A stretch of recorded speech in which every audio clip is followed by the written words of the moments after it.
in the process of creating music, it's really easy to get stuck or, like have 10 different visions every day. So what I Yeah. really appreciated from the start of working with you is that you had this super organized approach. How do you write songs? Or do you have any tricks that you can share with the world? Any secret? I don't know, it's like leaving a sandwich for like 24 hours. Of course, like you can still eat it, but is it gonna be good? There are two types of songwriters. Which one do you think you are? You won't get paid for your music because the argument is that, okay, if you want money for your performance, we will find 5 other bands on your spot that will play for free. I think working full time anywhere and being a musician is a huge challenge. I'm the most active musically when I'm freelancing. In Poland, we eat pasta with strawberries and sugar. Hello and welcome to this podcast or video or whatever you want to call it, interview, whatever.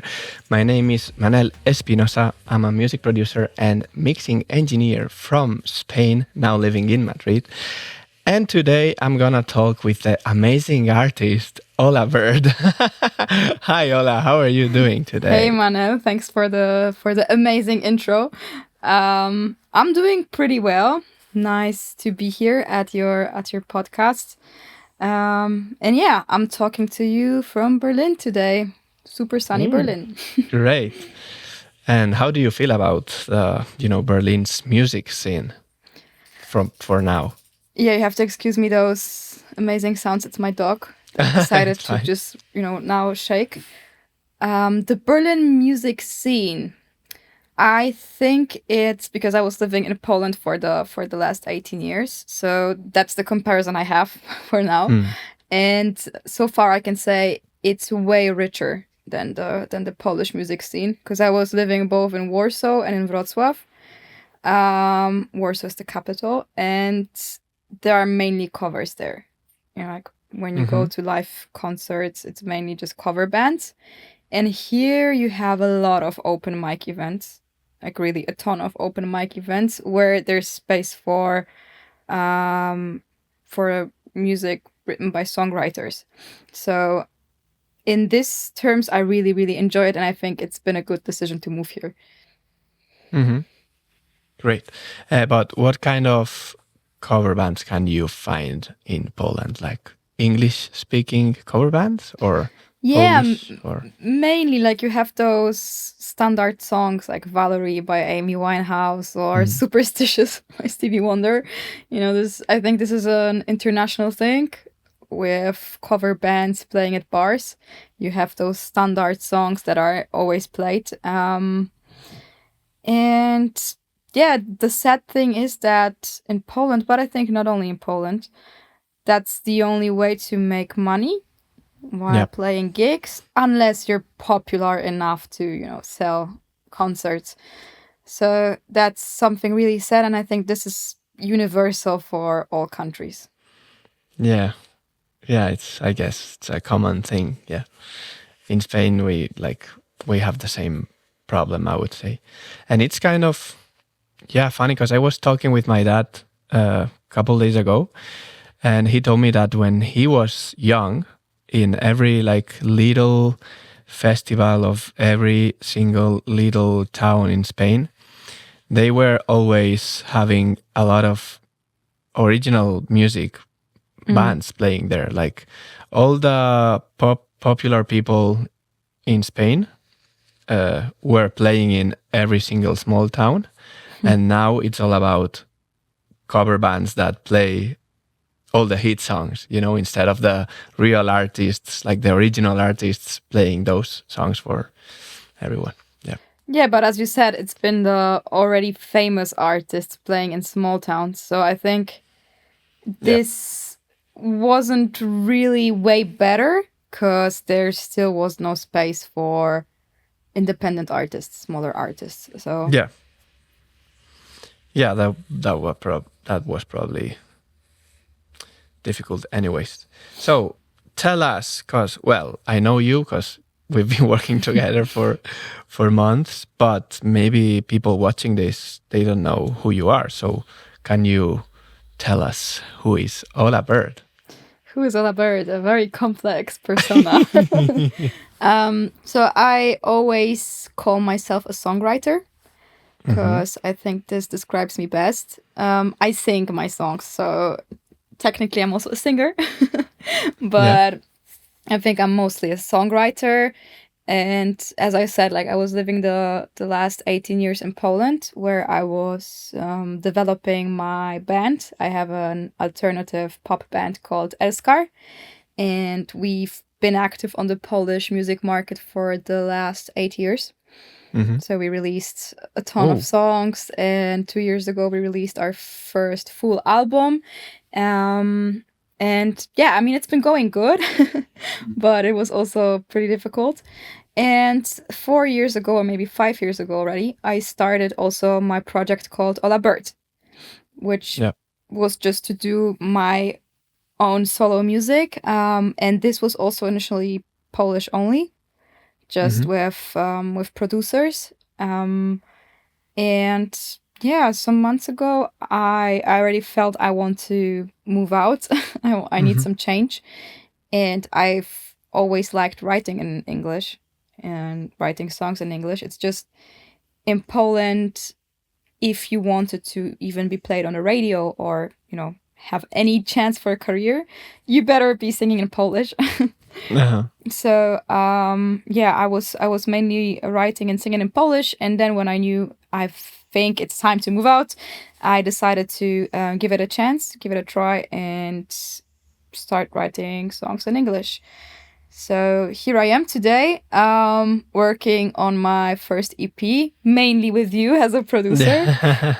And the EP will be fully in English, and I'm planning to release it in autumn, early autumn of this year. And how do you feel about this change? Like, have you had any sort of feedback about it, or?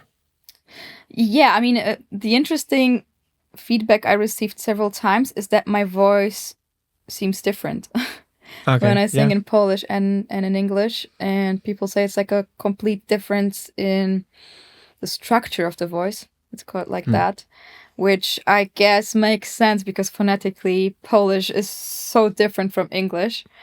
And what I have noticed for sure is that it's way more difficult. In a sense, it's not more difficult to write the songs or sing them.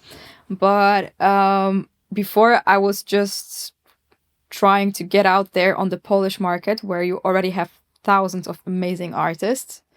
And now, with my English songs, I'm trying to, find a little spotlight for myself among millions of artists who sing in Yeah. English. So that's for sure the tough little part. But yeah, on the other hand, I also see it brings a lot of possibilities. For example, I could have written the songs with you, who Yeah. produced it, and I think it's way easier to do songs in English with international producers and musicians because you also need to understand the song and feel the song. Yeah. So yeah, everything has a good side and bad side in the end. Yeah, because like if it was in Polish, I would not know if you're mispronouncing anything or just because, like, for example, I like to make sounds or produce things thinking about what the lyrics are saying so that you can sort of interact with them. So if I don't know, I would need a translation or something so that, yeah. Yeah, I mean, in the end, probably translation would work, but to some extent, because see, that's also what I see when I'm doing the Polish music with my band. That sometimes it's the way you sing the word, right? It's like it doesn't sound right, and we're not talking about the sounds. We're talking about the accents you put in the word. So Yeah. these are those little things, little elements that in the end matter for the whole production. Okay, so tell me, how do you write songs normally? Like, do you have any established way, or do you have any tricks that you can share with the world? Any secret? Oh, I wish. I wish I was a structured person who's planning this and having a whole process of writing songs. But it's just, I don't know, it's always just like a lightning strikes me. Yeah. And of course, usually it strikes me in a specific situation, right? Like something happens in my life, I'm going through a specific moment. Yep. It's mostly about emotions, actually. I'm feeling specific emotions, and then I can tell the steps. So usually it's the lyrics first, right? Okay. So, for example, I'm processing something happened. I'm trying to, put the puzzles together in my head, and then it starts from just grabbing my my notebook, virtual notebook, and my iPhone. Yeah. Because that's also like I wish I would have this, romantic approach of carrying a real notebook with myself and just writing it. But no, it's just my phone, because Yeah. it's usually happening. Also, what's really interesting, it's usually happening when I'm walking. Okay. So Interesting. mostly when I'm walking my dogs, or just like, or taking a run. But it usually happens outside of the house. Yeah. Very rarely it's like I'm sitting on the couch and like, ooh, I have inspiration. Yeah. So yeah, I'm starting with the lyrics, and then usually those lyrics already have a rhythm. Yeah. I just tend to write a text with already some kind of, how to say it, like there's always balance between the amount of words in each line. So yeah, usually once I have the lyrics, I'm just rushing back home, running. And then I am trying to compose it, which is the most funny part, because I have zero music theory. Yeah. So my composing means I'm just taking a MIDI keyboard and putting random keys. Things. Yeah. Yeah. Things that sound good to you or whatever, but yeah, you don't like know. I'm saying, how about I push this white key and the black key, and this process is, like, I think the most emotional, because sometimes I'm getting really frustrated because I hear it in my head. I know how I want it to sound, but I just can't find the keys, because I don't know the chords. I don't know how to play them. But then on the other hand, sometimes I really come up with something. I'm like, whoa, okay, I wasn't expecting to hear this, but I like it, so let's keep it. And yeah, like once I have this basic structure where I have the basic melody of, I don't know, the piano plus bass plus guitar or whatever, and the vocals, I am going with this demo to people like you, to producers who know how to process it professionally. So, but like, so the way you make the melodies is more like improvising over whatever you've done on your keyboard, or is it something that you have in your head before the keyboard, or it's all at the same time? It's actually all at the same time. I usually know how I want the vibe of the song to be, right? If it's more rhythmic, or if it's more nostalgic and slow. This I know already based on the lyrics, like what's the intention of the song. But the whole rest is just like really a very chaotic and weird process I can't really put in words. It's just, putting random sounds, and then I'm just trying to make sense out of it, to find a combination of sounds one after the other that just fits. And have you ever tried to do something else, like, I don't know, like object writing or anything like that? I haven't. Okay. There were times when, for example, with my band, they were playing something on their instruments, and I was just starting to sing to that. That's also one approach that we were sometimes trying to also not get stuck in this kind of melodies that I tend to write, because I think each one of us has a specific style, You know, we have a specific style of writing, talking, and the same also comes to creating music. So this we've done sometimes, that you know, my bandmates were just playing the instruments and then I was inventing vocals on top of that. But yeah, for myself, I just found a working process, and yeah, I don't see the need to change that. But interesting fact, I want to buy a guitar, an electric guitar. Oh. Yeah, next month, and try to compose on that. So I think it will also change a bit, like, the approach. Yeah, of course. And do you have any idea which guitar? Okay, you are playing the guitar, so what I'm gonna say might upset you, but the cheapest. Oh no, why? Like, but like, you don't have any idea of what kind of? I mean, guitar? I found some guitars on the internet. I don't remember the models anymore, but yeah, that's also, I think, like, just to first see how I feel about it. Yeah, of It course. doesn't make sense to buy a super amazing guitar. I mean, you can find good guitars with, you know, it doesn't have to cost you 2,000. You can, I don't know, maybe 200, 300, something like that. If it's built well, you know. Yeah, that's over my budget, but Okay. I found one for, like, I think 80 euros. Okay. And interesting. Let's see how that sounds. Okay. So yeah, I think that's very interesting. Like, I used to, make all my music with my guitar, and at some point, someone told me to buy a keyboard, like a MIDI keyboard, the one I have here, and that was very interesting because it led me to different ideas and stuff like that. Because, like, when you don't know the instrument you're playing, you might put your fingers in places that they are not supposed to be or whatever. Yeah. No, sure. I know. It's true, and it's always good to challenge your brain. You know, it's like creating new neural paths. Yeah. So that's also why I decided to give it a try.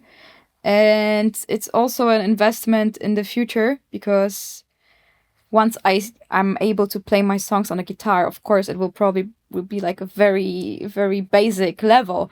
But, you know, once I'm able to even just play the chords, like singular chords, I can be independent in terms of performing. Because I've already had situations where I had some last minute options to perform somewhere and was just like one song or two songs. So it doesn't really make sense to create a whole band and put in all the effort if you're just about to sing one song.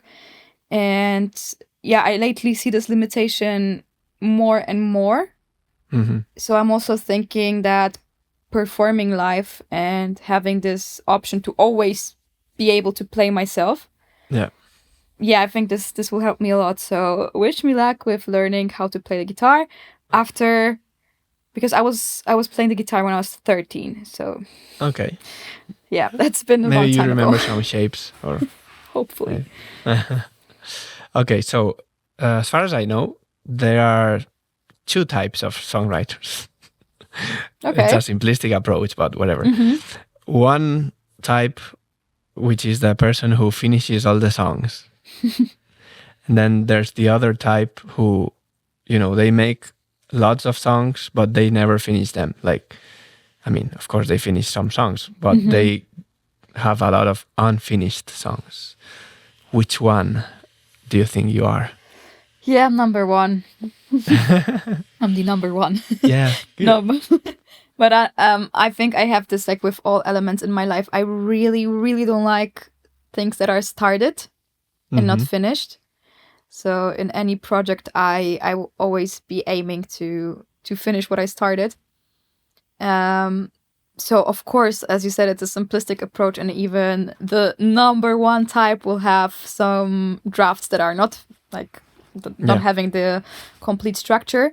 But I would say like 90% of the songs I write, they have the whole structure and the whole lyrics, right? So like verse, refrain, verse, refrain, and you know, like because yeah, I don't know, I really get frustrated when I just have, for example, just the verse. I will Yeah. probably, like, usually I will just push as long as I get an idea of a refrain too. And another question, which is related to this. When you do one of those songwriting sessions, do you write until you finish the song, or maybe sometimes you just leave it halfway and then you continue another day? What do No, you do? this would never work. Leaving it, it's just I don't know. It's like leaving a sandwich for like 24 hours. Of course, like you can still eat it, but is it gonna be good? I mean, I'm talking for myself because I know for some people it's working even better, right? But for myself, this would be like eating a sandwich that's old, and yeah, like I have really, when it comes to songwriting, I am getting into this trance, I would say. So from the moment I come up with the lyrics and I rush home to start composing, I'm not getting up before I have a saved project with the whole structure. It's like sometimes it's really bad for myself even, because I can just spend like 5 hours in this trance and forget about eating and drinking water and anything. But yeah, I think I wouldn't be able to just start a song, leave it, and then come back to it. Like, as I told you, like the very few drafts I have that are not completed, I don't think I will ever complete them, because for me it's that, like, the moment is gone, the emotion is gone. Yeah. So it has to be this specific state, this state of feeling really inspired and feeling the song, feeling those emotions. Because then, the next day you wake up in a different mood. Every day you wake up a bit like a different person in the end. Yeah. So it's like finishing something after someone else for me. Interesting. Yeah. So now let's go. Let's talk about the experience working with me. Like, what what do you think about that experience? Cause you basically, like, I think we've done 3 songs, right? And Yes. the fourth one was only mastering, but we did 3 songs, right? And so you sent me this demo, which includes your voice and the little piano things, right? And from there, we built the songs. So tell me, like, what do you think about this experience? Yeah, I think I was really lucky that I met you, and we also met through the internet, through Instagram, which is a very big pro of social media. Because I just felt like I want to kick off with this project, with this Ola Bird in English project, and I knew I need a producer who will do the songs with me, create the songs with me. And I remember I just posted, like, I think the first ever draft on Instagram, played like very simply, and I think I put like a little ad on it, like, I don't know, a €5 boost. Okay. And I chose the targeting, like, producers from all around Europe. And I was like hoping, okay, maybe someone who's a good producer will hear it and he'll be like, you know what? I think I can make a song out of whatever this is. And yeah, you were the person who commented on it and was like, yeah, good song. I can work on that. So I remember that it clicked quite quickly when we were talking. I was like, okay, like, he really gets the concept, because we were also talking about how I imagined the song to sound in the end effect, and what emotion, what vibe I want to give to the people. And what I really liked from the very beginning about working with you is your professional approach. Because let's be honest, musicians and artists are very often chaotic creatures, which is of course something that helps us to create. But like, sometimes in this chaos, you are not able to get any deadlines. You are sometimes running in circles. It's really in the process of creating music, it's really easy to get stuck or, like have 10 different visions every day. So what I Yeah. really appreciated from the start of working with you is that you had this super organized approach. Like, okay, now we meet and we talk about this, this, and that. Then you send me a Google form, which was amazing, with questions. Like, so now give me references of songs that you want to be inspired, like the sounds you want, right? Like, for example, in this song I like the drums, in this song I like the guitars, and so on and so on. Which was also great because I wasn't even thinking of that when I was writing the song. And that was like a very big brain gymnastics for me to actually search for songs that are references. Yeah. And like the whole process was from the beginning so structured that I kind of felt, okay, I'm safe. It's gonna work. It's gonna work. And like also setting deadlines that were actually met. It's like it was something new for me. And I'm not saying that I was working with super unorganized people, because I had a lot of luck with the people I was working with, but I think I never worked with someone so structured and punctual and Okay. And I'm from Spain. And you're from Spain and I'm from Poland/Germany, so that's really weird. But these stereotypes are not real. So yeah. And then what I also liked, of course, I loved how you produced the songs, because I remember when you sent me the first version of Cut My Tongue, and I was like, wow, this is how this song can sound like. I remember I loved the guitars so much. Yeah, and also the next steps, like, okay, now we have the first version of the song, so there comes another Google form. It's not the end of Google Forms. No. And now comes the Google form where you have to say what you like, what you dislike. And if you dislike something, tell exactly what and in which moment of the song, which was another brain gymnastics, because I was like, for example, for some things I was like, yeah, something's off, but I don't know what.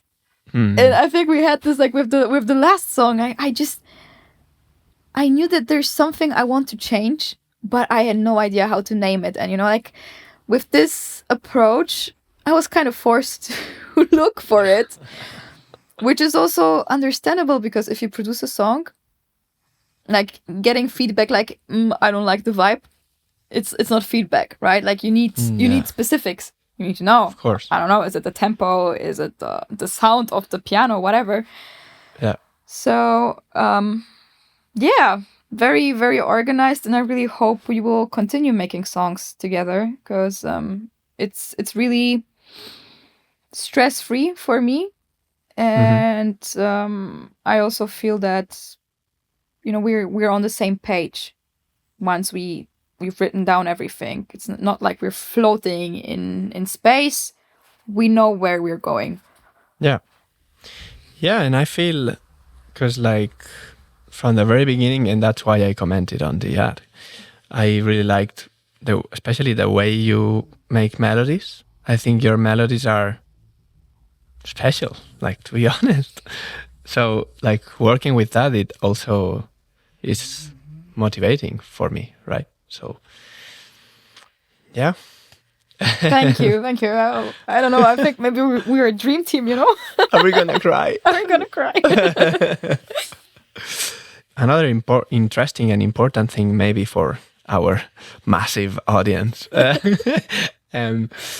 for the first song, you came here to this place and we recorded the vocals here. So it's been a while, but what do you remember about that experience? Because I remember that you really enjoyed singing the backing vocals. Oh yeah.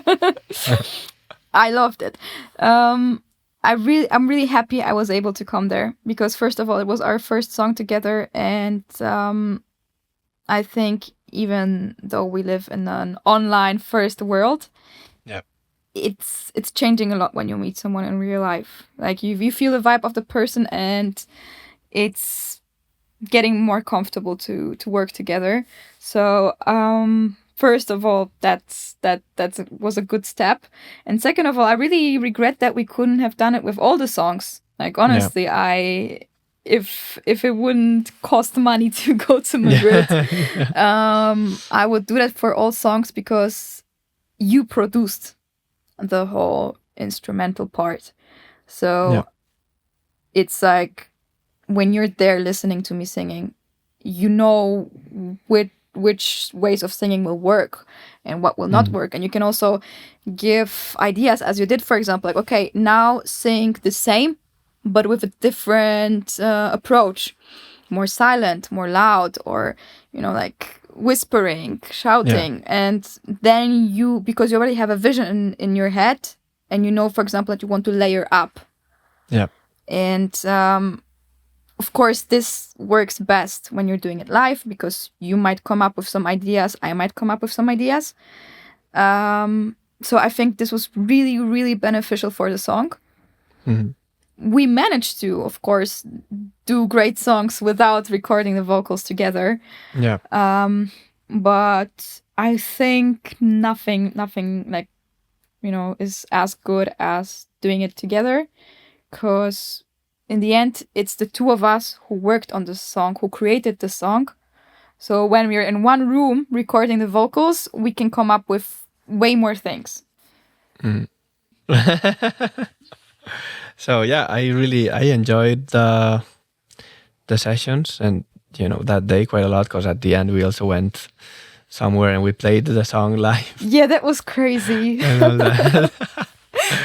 That was crazy, but I'm glad we did it. You know, it was like a cherry on top to like record the song the whole day long and then just go and play it live at a bar. Yeah, and also like, even though you know, we are sort of connected online and we had these calls and whatever, it's not the same when you feel the real vibe of this person and you spend more time together and blah blah blah blah. And we had some funny moments too and stuff like that. So yeah, I really enjoyed it, and I hope we can do that and repeat that again. Yeah, definitely. I mean, I already invited you to Berlin.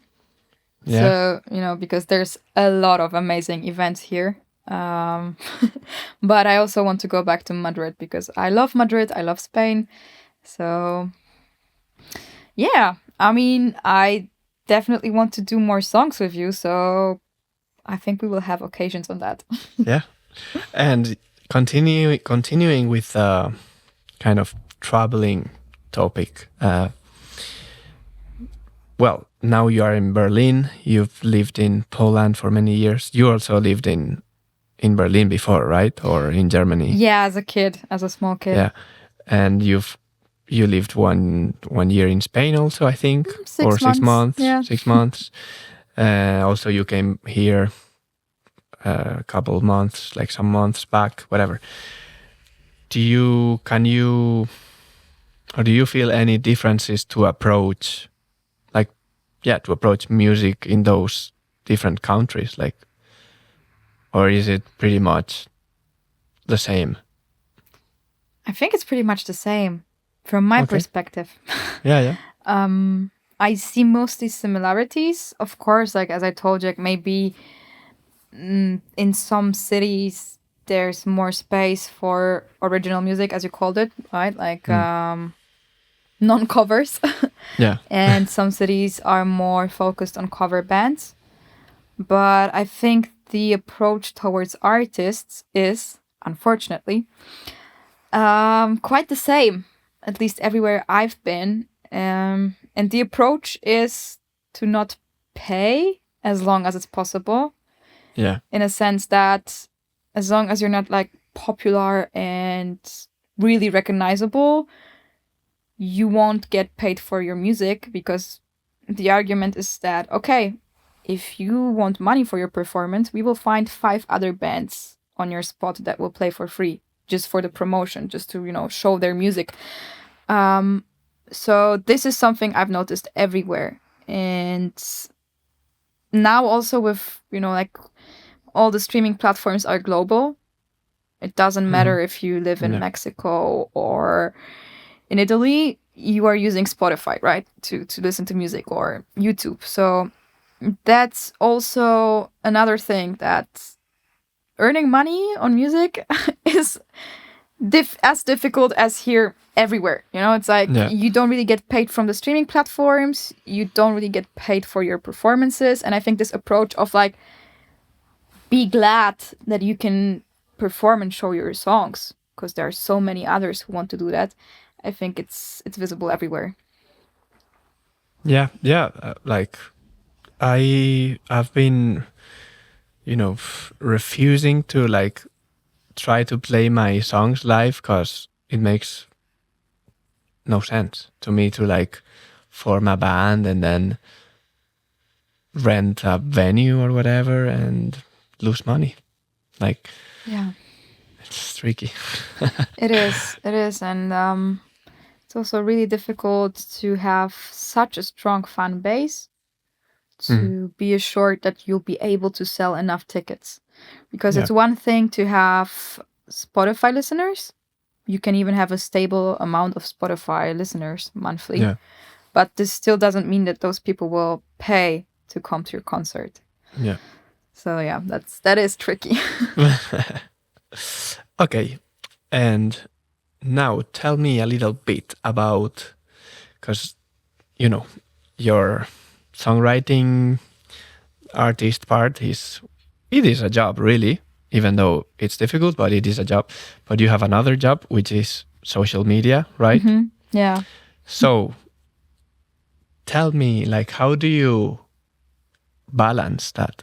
Like, because you're, I guess, every day working on social media for other people or companies or whatever, but then you have to do your own social media. Like, how do you manage that? Yeah, that is a bit tiring.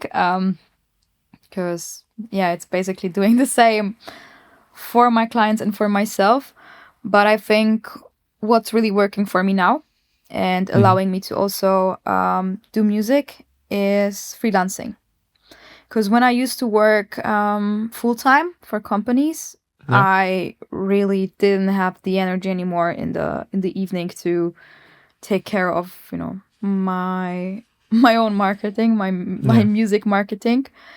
But the good side of freelancing is that there are days when you have a lot of work and you finish tired, but there are also days when you don't have so much work and you have a bit more time during the day to take care of your own stuff. So this is helping me a lot now to use each occasion of a bit of free time to just take care of my own social media and all the other things, like writing emails, preparing the pitches, and so on. But yeah, I think working full time anywhere and being a musician is a huge challenge. And Yeah. I think I see from myself, I'm the most active musically when I'm freelancing. Yeah. Yeah, because like at the end you can organize your day yourself. I mean, probably not exactly the way you want, because your clients will have deadlines and stuff like that, but you can sort of, you have more freedom, just like me. Like I can decide at what time on the day I do my mixing. Exactly, like Or- you have to do stuff, Yeah. but usually when you work a full-time job, it's just like you have to be there the 8 hours, even if there's nothing urgent to do. You Yeah. have to be available, and that's something that was really also like frustrating me. Because there were times when I was just sitting there and I don't know, I was answering some messages on Teams or Slack, but I wasn't doing anything productive because I was, for example, waiting for something, for a decision from someone if I can continue or not. And when you're freelancing, you just start doing your own stuff during this time, right? And as a full-time employee, and especially if you go to the office, You you can't just like take out your instruments and start playing because you have like 30 minutes off, right? So that would be interesting. Yeah. And a very... It would. But I think people maybe would be excited the first and second time, but then they would just kick you out of the office.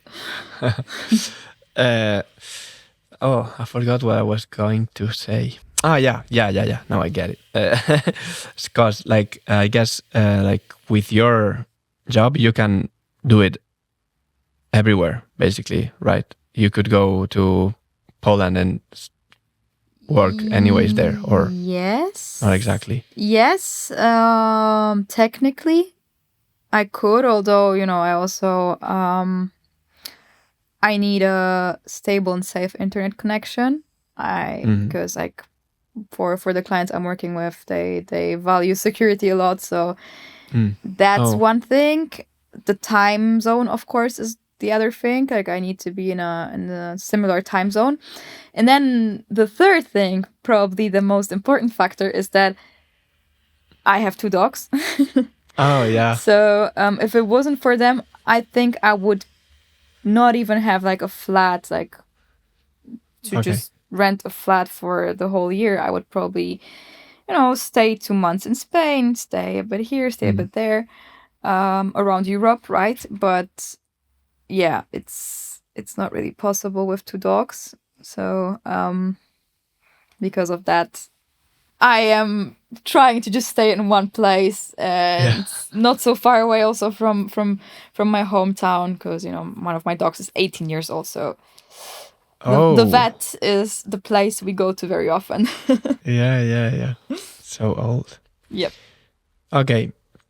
So before going to the final questions, I just, it came to my mind that we should have told people to listen to your music way earlier. Our music. Yeah. So you can go to the description below and you'll find all the links there. So, go on Spotify, listen to the songs, share them, and do whatever you want. And if by any chance you've listened to all this thing and you think you would like to work with me, like with your music or whatever, you can also send me a message and visit my webpage here. And we'll get on a call, we'll talk about it, we'll see if we're a great fit or not, if I can help you or not, all that. And I'll probably send you a form, and a Google form. So yeah, now that's out. We're gonna go to the last funny questions, which, yeah, we're gonna radically change the topic here. I want you to recommend the people listening to this, like, your favorite dish from your region. Oh, okay. So I identify myself more as Polish than German. So I will recommend pierogi. Okay. Pierogi is like dumplings. And they come in many, many versions. And one really weird thing we do in Poland is to eat them also with fruit. So with fruit? Yeah. Okay. Yeah, also fun fact, in Poland we eat pasta with strawberries and sugar.